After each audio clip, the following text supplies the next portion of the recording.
Today we're doing one of my favorite things in the whole world. It's fall, we're cooking outside, and we're cooking deer, better known as venison, or venison better known as deer, depending on what you want to talk about it. One of my favorite cuts in it is stew meat. There's nothing better than being outside, hunting, fishing, and of course my personal favorite, that'll teach you, cooking and feasting with family and friends. Et voila. Nailed it! This is all about cooking wild game, and we're not wasting anything. So good. I'm Elias Cairo, and this is The Game Show. Some people turn a lot of their deer just straight into ground beef for burger. I think that's a crying shame because it's nothing like a winter with a freezer full of stew meat, and you can create these big hearty stews. You can do them in advance, you can jar them, you can put them in your freezer, and then all you gotta do is heat them up, put a little whipped cream or sour cream on top of them, and serve them. It is one of my favorite things to have in the fridge or in the freezer all year long. If you look at a deer, and it's an older deer perchance, the main steak meat comes off the back of the deer. But the rest, you have shoulders, you have hindquarters, you have belly meat. All this makes really good stew meat. If it's a younger deer, you can turn some of those leg meats into steaks, but for the most part, you're gonna have to do a lot of stewing or braising. You'll also notice sometimes if you go to a wild game processor, if you don't cut up your animal yourself, they'll give you packs of stew meat, and this is kind of what it looks like. They usually chunk them up to 1.5, 2-inch chunks of meat. And all you have to do on that is you go ahead and take each one of them, and you're kind of looking for the silver skin on them. This is a perfect example. If you have time, get yourself a sharp fillet knife. You're gonna want to use the tip of it or the side of it, and then you're just gonna try to not waste as much as you can and just remove this. Super duper simple, take your time. You're looking for as lean as meat as possible. And you can see there is zero fat inside of this, so there's nothing in it to keep it moist. And so if you're trying to break down a really chewy sinew piece on the outside, you may have to overcook your meat and turn it a little dry or cottony. So it's best to be a little diligent right now and try to take the time to remove it.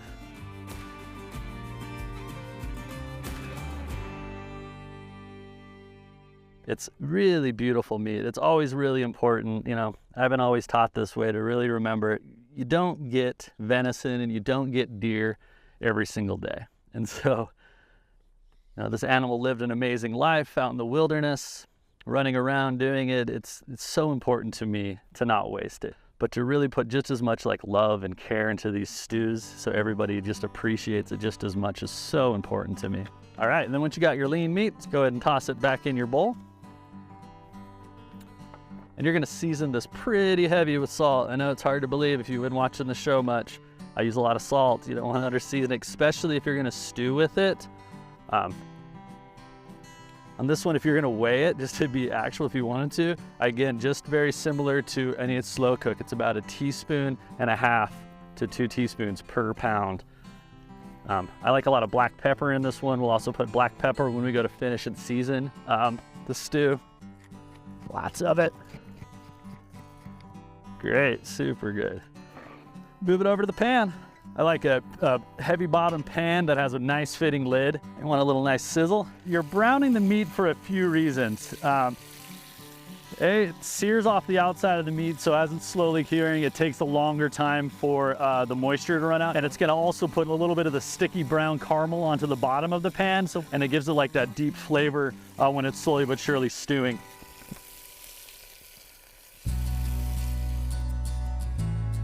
So here we have the basic mirepoix. We have onions, carrots, and this is celery root, celeriac. So this is the root of a celery plant.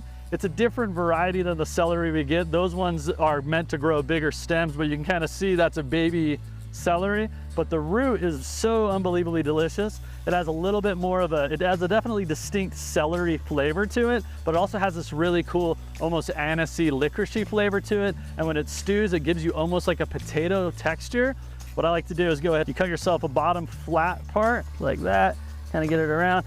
And then I just use the tip of my knife and spin it around. If you don't want to do it this way, potato peeler. Same kind of situation. This too, you can wash, soak it 2 or 3 times, get all the dirt off, scrub it around, then also put it back into your stock pot. Now we're starting to see really good brown on the bottom. We're gonna give her one big flip. Put it all over.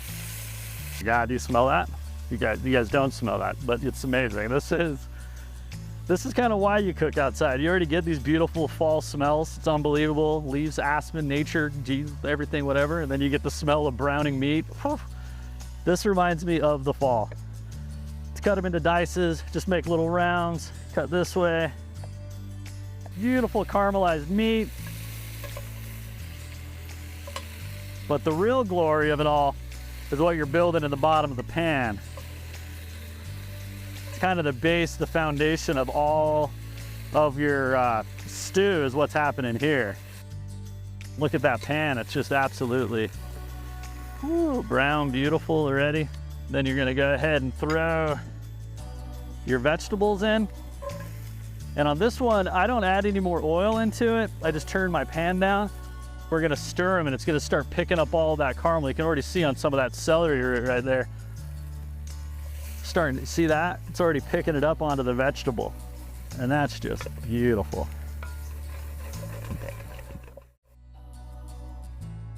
Beautiful.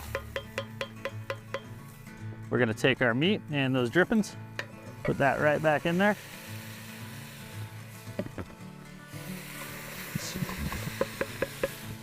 Take myself the 2 cups of wine I didn't drink last night. By 2 cups, I meant that much. So it's about halfway covered. Crank that up.